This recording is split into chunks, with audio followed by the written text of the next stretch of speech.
So I just hit level 90 not too long ago, and along the way I have died a considerable amount of times, and that poses an issue, especially when you're trying to level towards the upper 80s into the 90s. And this video is just a couple tips and tricks that I've picked up along the way to prevent myself from dying as much. First thing you need to ensure you've done, and this applies to leveling as well through the axe earlier, ensure your elemental resistances are capped. I know earlier it's a lot harder, but as soon as you can, you need your lightning, fire, and cold resistance capped. When you start mapping, you need to work on capping your chaos resistance. Once you get into the higher tier maps, and even in the lower tier 1 maps or tier 1 waypoints, like the amount of chaos damage present in the map is kind of ridiculous. You need to ensure your chaos resistance is capped. Capped for all of these is 75%. My chaos resistance is not capped because I'm chaos immune. As you can see, I have 1 life and all energy shield. If I come into the Atlas tree, chaos inoculation here also grants immunity to chaos damage. There are 2 more tips that I have related to the character that can really help. Based on the map that you're running, you know what modifiers you're putting into the map, and you know what's going to be present. Considering that, you should adjust your charms before you go into a map, especially if you're going into like a, if you're not chaos immune, you go into a heavy poison map. Ensure you have a poison charm with you, or a bleeding map. Ensure you have a bleeding charm with you. I normally carry frozen and slow, or frozen and stunned. Sometimes I keep an extra one in my inventory, but those are all really, really useful to keep on you. You can adjust it as you need it, and as you kill monsters, they refresh, so you can even trade it out in the map as is necessary.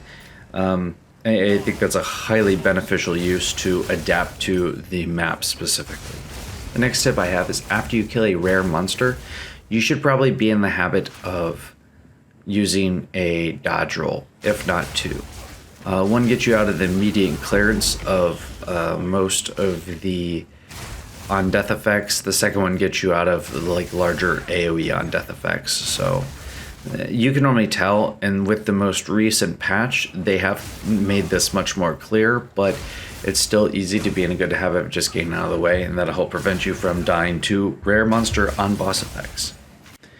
Speaking of rare monsters, you should watch out for them. They are probably the most, at least from what I found, they're one of the most common sources of deaths that I experienced, is running into a rare monster and then either not being able to kill it fast enough, or expecting that I can survive a hit that it's going to give out, and that just generally doesn't happen. Next tip, don't stand in AoE. There are pools of blood, pools of acid, pools of bubbling chaos damage that are purplish. There's different types of ground. There's shocked ground, there's burning ground, there's frozen ground, and all of this is in detriment to your character and will just keep you alive less. So you should probably avoid them if you can. Burning ground is incredibly, it does an incredible amount of damage. Frozen ground's really, really dangerous. It slows down your dodge roll, it slows down your action and attack speed, and it slows down your movement speed, making it harder to to dodge attacks, in addition to being able to be hit by more, not being able to get out of the way with just regular movement. And shocked ground, you take 20% increased damage, so probably shouldn't stand in it. The next tip I have here is that GGG has made attacks from monsters, at least I feel like this is the case. Like, if I see a monster and it looks like they're gonna swing a giant slam attack, you get the almost immediate sense that this is going to hurt. Like, there's some monsters that carry like pillars, there's some monsters that carry these giant like stone daises. When they start to swing these, you should dodge out of the way. If the attack looks like it's going to hurt, it probably is going to hurt. That's the best thing I can say, so avoid it. Either kill off the monster as fast as possible or get out of the way. The next thing you should watch out for are packs of ranged monsters, especially when they're surrounding a rare. Different mobs have different abilities. There are a couple ranged ones that are incredibly dangerous. There are some that like the quill spike things that do chaos damage from range, and they'll be in packs of like 10 to 15, even 20 sometimes, and that can be incredibly dangerous and easy to kill you, especially if you miss or if one of them misses. You should clear those out before you clear out the rare monster if possible. A lot of characters have AoE, so use your AoE, take those down before you focus on the boss or the rare monster. It's a lot easier to keep yourself alive that way. Additionally, some of the attacks that they have for ranged mobs, like there's one that is like artillery that bounces around, then causes like burning ground and explodes. It's incredibly painful.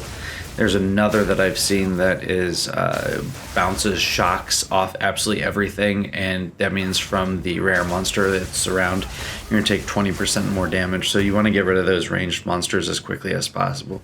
In addition, they can shotgun you if there's too many of them gathering, which pose an additional threat. So just be cautious of them more than anything.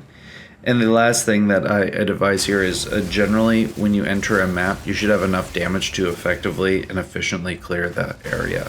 Common and magic monsters should be dying very, very quickly within like one click, one attack basically. That way they're cleared out fast, and your focus is mainly sitting on the rare monsters and focused on just your movement and staying alive as a whole while you kill off and gather loot. If you are not going fast and efficiently through the map, it doesn't have to be anything super quick, but if you aren't doing it efficiently, you're losing XP because you aren't moving effectively through the map. 2, you're probably even more likely to die because you can't kill the monsters fast enough. And 3, you're probably actually losing the loot in the end because it's taking you too long to go through the map. So you should realistically go down a tier on the map, if not more than one, and focus your efforts there until you have upped your gear, upped your character level. That way you can progress on into the next area without so much difficulty. Well, that's it. Those are the tips that I've picked up while leveling myself here and progressing from 1 to 90. So that's it for this video. Thanks for watching.